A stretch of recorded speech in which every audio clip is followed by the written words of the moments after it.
Dans cette vitrine, nous voyons Voici l'acte de naissance de Tintin, le 10 janvier 1929. des aventures de Tintin reporter au pays des soviets. Tintin est né dans le Petit 20e, un supplément jeunesse pour lequel Hergé réalisera 180 couvertures originales. Elles sont toutes présentées au Grand Palais. Les visiteurs de l'exposition Hergé au Grand Palais vont découvrir tous ces dessins qui ne sont pas reproduits dans les albums de Tintin.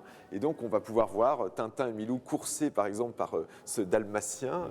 L'exposition a l'ambition de reconstituer l'atelier d'Hergé à travers 400 crayonnés, encre de Chine, dessins préparatoires et documentation. La spécificité d'Hergé, c'est d'avoir repris, augmenté, corrigé les albums de Tintin. Il les a colorisés, il les a redécoupés.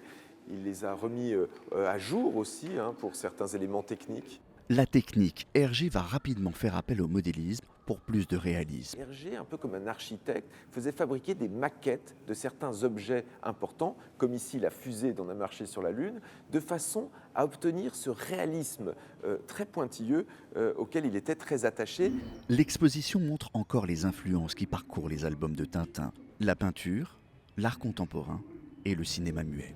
Ce qui est fascinant, c'est de voir comment l'œuvre d'Hergé, qui est conçue dans un contexte socio-culturel qui est celui de la Belgique au XXe siècle, avec le colonialisme, avec l'occupation allemande, a gagné l'universel. Universel, Tintin l'est. Ses aventures ont été traduites dans plus de 100 langues.